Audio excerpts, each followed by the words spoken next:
Why does a chosen man always walk alone?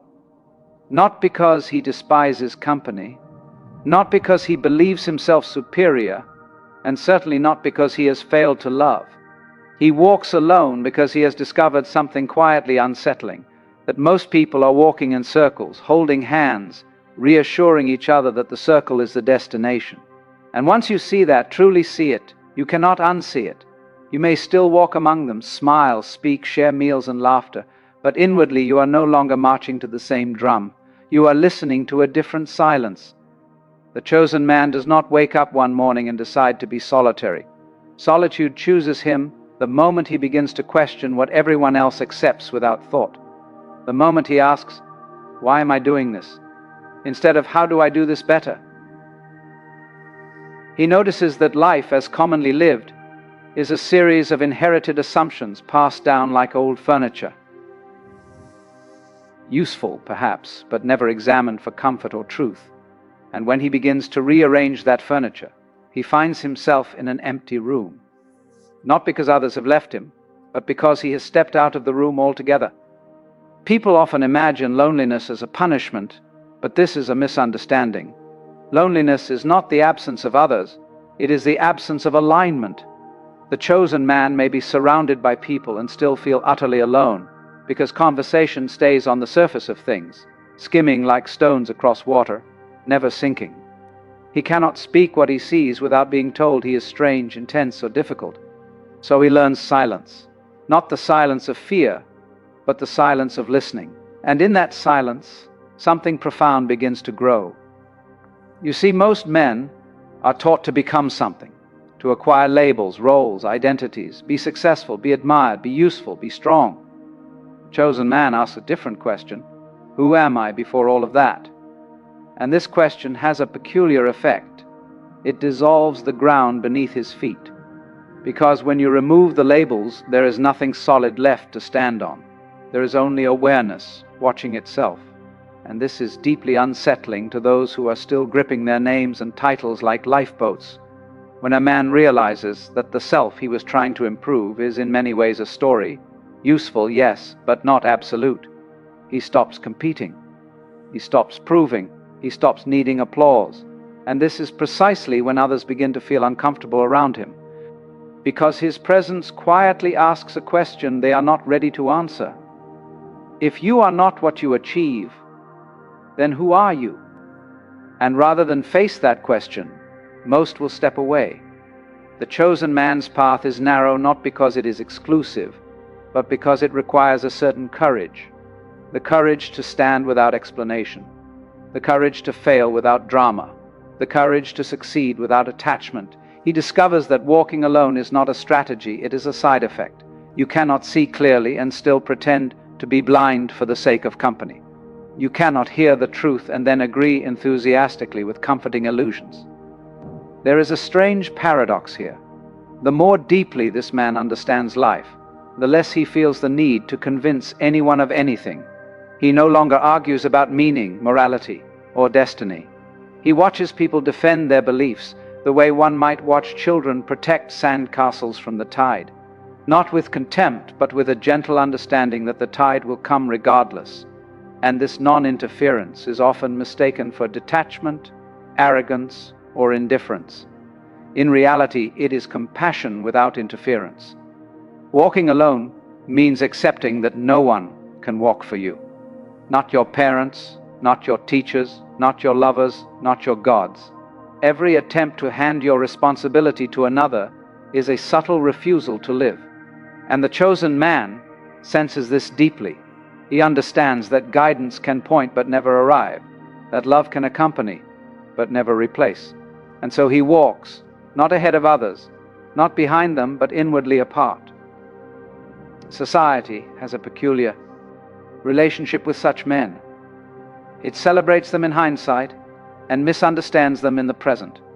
While they live, they are called impractical, unrealistic, or eccentric. After they are gone, their words are quoted, their faces printed, their lives simplified into slogans. But in the moment of their living, they are inconvenient reminders that life is larger than routine, and inconvenience is rarely welcomed. The chosen man often feels a quiet grief, not for himself, but for the world he sees rushing past itself. He watches people exhaust themselves chasing futures that never arrive, clinging to pasts that no longer exist. He sees the suffering created by comparison, by ambition without awareness, by love that is actually possession. And he knows that pointing this out directly would only harden defenses, so he lives as an example instead. And examples are lonely things. Walking alone also means facing oneself without distraction. No constant noise to drown out the inner voice, no crowd to disappear into. This is perhaps the most difficult part, because when the masks fall away, what remains is not always pleasant. There are fears, contradictions, unresolved pain. The chosen man does not run from these. He sits with them. He listens. He lets them speak. And in doing so, he discovers that even his suffering is impermanent. Even his confusion is a movement within awareness, not its definition. Others may ask him, "Why don't you settle down? Why don't you choose a side? Why don't you live like everyone else?" And he may smile, not because he has an answer ready, but because he sees the question behind the question. It is not curiosity, it is anxiety. The anxiety that if someone can live differently, then perhaps the rules are not as fixed as they appear. And if the rules are not fixed, then one must take responsibility, and responsibility is frightening. The chosen man does not reject love. On the contrary, he loves deeply. But he does not confuse love with dependency. He does not seek someone to complete him, because he has discovered there was never anything missing. This does not make him cold, it makes him free. And freedom, when witnessed by those who are afraid of losing their cages, looks like loneliness. There is also the matter of time. The chosen man experiences time differently.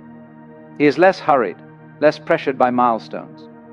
He understands that life is not a race to a finish line, but a dance that ends the moment you stop listening to the music. While others ask, "What's next?" he asks, "What's now?" And this orientation places him out of sync with a world obsessed with progress and accumulation. Walking alone, then, is not an act of separation but of alignment. Alignment with reality as it is, not as it is sold. Alignment with the present moment, not with imagined futures. Alignment with being rather than becoming. And this alignment cannot be mass-produced. It is not a trend. It does not form clubs. It does not advertise. It's LF. It simply walks. If there is sadness in this path, there is also immense peace. A peace that does not depend on circumstances. A peace that remains even when misunderstood, even when rejected, even when grieving. Because it is not the peace of having everything arranged, but the peace of knowing that nothing needs to be. So when you see a man walking alone, do not assume he is lost. Do not rush to include him, correct him, or fix him. He may be walking with something invisible but very real, a dialogue with existence itself.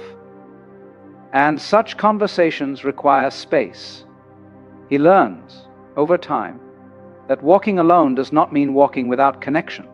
It means connection without confusion. He can sit with another human being and be fully present, without trying to merge identities, without negotiating worth, without silently asking to be saved. This kind of presence is rare, and because it is rare, it often goes unnoticed. People are accustomed to intensity, to need, to drama disguised as passion. Calm awareness feels empty to those who have never rested in themselves. The chosen man begins to see how much of social life is built on unspoken agreements to remain unconscious. We will not ask certain questions if you promise not to ask them of us. We will laugh at the same jokes, chase the same symbols, fear the same things. And when someone quietly steps outside this agreement, not attacking it, not mocking it, but simply not participating, the structure trembles. So the group responds the only way it knows how, by labeling the outsider. Strange, cold, arrogant, lost. Labels are a way of shrinking what we do not understand. He notices too how language itself conspires to keep people asleep. Words like success, failure, normal, productive, respectable. These words carry invisible commands. They tell people how to feel about themselves without ever asking whether those feelings are true. The chosen man hears these words and senses their hollowness. He uses them when necessary, the way one might use currency in a foreign country, but he does not confuse them with reality. Reality, he knows, cannot be reduced to vocabulary. There are moments when even he doubts his path, moments when the quiet becomes heavy, when the absence of affirmation feels sharp. He wonders if perhaps he is misunderstood, if perhaps the crowd knows something he does not. But then he watches, he listens, he feels, and he sees the same patterns repeating, the same anxieties, the same cycles of hope and disappointment. And he understands that doubt is not a sign of error, but a sign of honesty. Only those who are pretending never doubt. Walking alone sharpens perception. Without constant distraction, small things become vivid. The way light falls on a wall, the rhythm of breath, the subtle shifts of emotion that most people override with noise. This heightened sensitivity can feel overwhelming at first. But gradually it becomes a source of wonder. Life reveals itself not as a problem to be solved, but as a mystery to be lived. And mysteries do not require crowds, they require attention. The chosen man also realizes that much of what passes for morality is fear dressed up as virtue. People obey rules not because they understand them, but because disobedience threatens their belonging. He does not reject ethics, but he roots them elsewhere. In awareness, in the understanding that harming another is, in a very real sense, harming oneself. Not because of punishment, not because of reward, but because there is no clear boundary where one ends and the other begins. This insight does not come from doctrine. It comes from silence. Relationships for him become mirrors rather than anchors. He does not use others to stabilize his sense of self. He allows them to reflect what is present. Sometimes that reflection is beautiful. Sometimes it is uncomfortable. But he does not turn away. He has learned that discomfort is not an enemy, it is information. And information, when received without resistance, transforms naturally. Others may accuse him of being too inward, too detached from practical life. Yet he functions. He works, eats, pays bills, navigates systems. The difference is that he does not mistake these activities for meaning. They are movements within life, not its purpose. Purpose, he has discovered, is not something to be found in the future. It is something that reveals itself in the quality of attention given to the present. Walking alone also means letting go of the fantasy of being understood. This is perhaps one of the most painful releases, the hope that one day someone will fully see you, fully grasp your inner landscape and say, "Yes, I know exactly who you are." The chosen man sees this hope for what it is, another desire for confirmation, another attempt to solidify the self through reflection in another's eyes. And so he lets it dissolve. Understanding, he realizes, is not owed.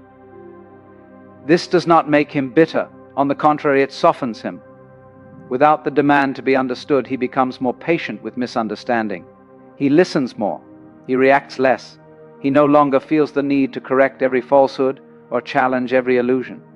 He understands that timing matters and that insight cannot be forced. Trying to wake someone who is pretending to sleep only creates resistance. There is also humor on this path, a quiet, cosmic humor. He sees the absurdity of taking life so seriously while ignoring its obvious playfulness. The way people construct identities as if they were permanent, defend opinions as if they were sacred, fear endings as if beginnings were not constantly happening. This humor is not mocking. It is light. It is the laughter that arises when you realize you have been clenching your fist around water. The chosen man does not seek followers. In fact, the idea makes him uncomfortable. To be followed is to be misunderstood in advance. People imitate the surface and miss the essence. He copy gestures, words, habits, but avoid the uncertainty that gave rise to them. And so he avoids being a model. He prefers to be a question mark. Sometimes he walks among others and feels a deep affection, almost tenderness. He sees their struggles, their hopes, their fears, and recognizes them as movements he himself has known.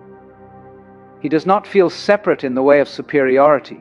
He feels separate in the way of perspective, like standing on a hill watching a valley below. You are not better than the valley. You simply see the river's path more clearly. Walking alone is also a form of trust.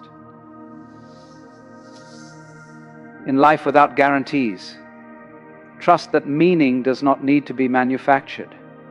Trust that awareness is enough. This trust cannot be explained to someone who is still bargaining with existence, still asking life to promise safety in exchange for obedience. The chosen man has stopped bargaining. He participates without demanding outcomes. And so the path continues, not forward in a straight line, but inward, outward, and everywhere at once. Some days are quiet, some days are heavy, some days are filled with an inexplicable joy that has no object. He does not cling to any of it. He has learned that clinging turns even happiness into suffering. He walks alone, not because he rejects the world, but because he sees through the illusion that the world is something separate from himself. And once that illusion weakens, the idea of needing constant companionship to validate existence begins to feel unnecessary. Presence itself becomes companion enough. There is a subtle discipline that emerges in this way of living, though it is never imposed. It is the discipline of honesty, not the blunt honesty that wounds for the sake of righteousness, but the quiet refusal to lie to oneself. The chosen man notices how easy it is to pretend enthusiasm where there is none, conviction where there is fear, certainty where there is confusion. He notices how often people perform emotions because they believe they are expected to, and he stops performing. This alone sets him apart more than any philosophy ever could. He discovers that most suffering is not caused by pain itself, but by resistance to pain, by the endless internal dialogue insisting that things should be different. When this resistance relaxes, pain is still present, but it no longer defines the whole field of experience. It becomes a sensation, not an identity. This understanding deepens his solitude, because it removes a common bonding mechanism. People often connect through complaint, through shared dissatisfaction. When he does not participate in this, conversation can feel strangely hollow. The chosen man also begins to see how deeply people fear emptiness. Silence makes them nervous. Stillness feels threatening. Unstructured time becomes an enemy to be defeated with entertainment, productivity, or intoxication. He, however, has made peace with emptiness. He has discovered that emptiness is not a void, but a space in which everything arises. And once you are comfortable there, you stop running.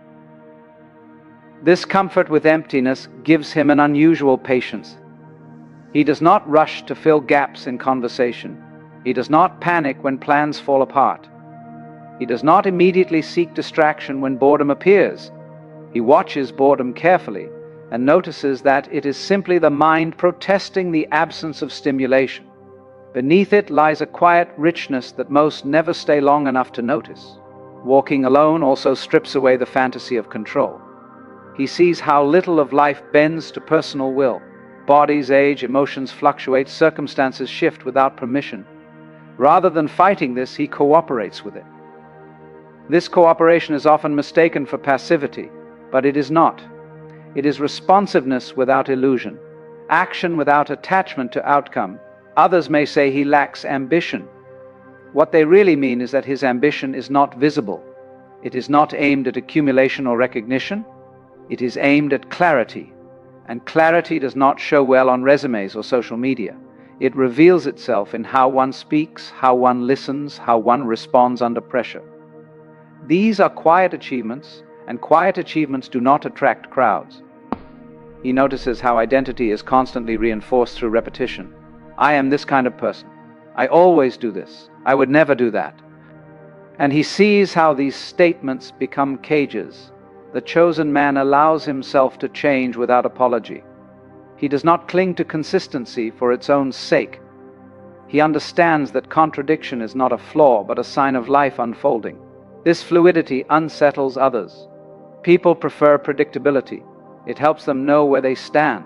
When someone refuses to be fixed, refuses to be reduced to a pattern, it creates uncertainty. And uncertainty, for those who rely on structure to feel safe, feels like a threat. So they step back. The chosen man does not chase them. He also sees how love is often entangled with fear. Fear of abandonment, fear of not being enough, fear of being alone. He has faced that fear directly, not conquered it, but understood it. And in doing so, he has loosened its grip. His love becomes less possessive, less dramatic, less demanding.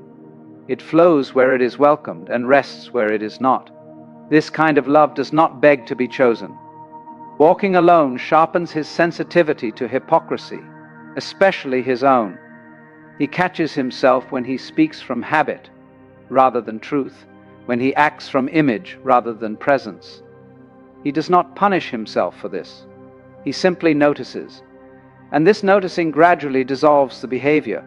Awareness, he has learned, is transformative without force. There are moments when he feels deeply out of place. In gatherings where conversation revolves around status, consumption, or gossip. In environments that reward aggression disque, said as confidence. In systems that measure worth through numbers detached from human experience. He does not rebel loudly. He simply does not belong. And not belonging becomes a form of freedom. The chosen man begins to understand that meaning is not something life gives him. It is something that emerges through participation, through attention, through sincerity. He stops asking life to justify itself. He stops demanding explanations for existence. The mystery no longer feels like a problem. It feels like home. He also realizes that walking alone does not mean walking forever. People drift in and out of his life. Some walk beside him for a while. Some leave quietly. Some clash and disappear abruptly. He does not cling to permanence. He honors the moment of connection for what it is, without insisting it last longer than it naturally does. This way of living cannot be taught. It can only be hinted at. And even hints are often misunderstood. The chosen man learns to speak in ways that point rather than define. Metaphors, stories, questions, sometimes silence. He knows that truth delivered too directly becomes another belief to defend. And so he continues, step by step, moment by moment, not following a map, not leading a movement, not waiting for approval. He walks alone because this walking is not away from others, but toward what is real. And reality, unfiltered and unadorned, has always been a quiet place. In the end, the image of the chosen man walking alone is not a symbol of separation, but of intimacy with life itself. He has not withdrawn from the world. He has simply stopped mistaking noise for meaning and movement for progress. His solitude is not a wall, but a clearing, a space where things are allowed to be exactly as they are. What appears from the outside as distance is, from within, a deep listening. He walks alone because he has learned that truth does not travel in crowds and cannot be carried second-hand. It must be met directly, without intermediaries, without guarantees. This meeting strips away pretenses, comforts, and borrowed identities, leaving something simple and alive. And once this simplicity is seen, it cannot be traded back for the familiar weight of illusions, no matter how socially comforting they may be. The chosen man does not ask others to follow him, nor does he claim to have arrived anywhere special. His walking is the point. Each step is complete in itself. Each moment is enough. If others cross his path, he meets them fully. If they turn away, he lets them go without resentment. He understands that everyone is walking a path, whether consciously or not. So if it chose, and man walks alone, it is not because he is against the world, but because he is no longer against himself. He has stopped running, stopped hiding, stopped demanding that life be other than what it is. In that acceptance, something quiet and powerful emerges, a way of being that does not depend on approval, companionship, or certainty. And it is from this place, not apart from humanity, but deeply within it, that his solitary walk becomes a silent invitation, not to follow him, but to see for oneself.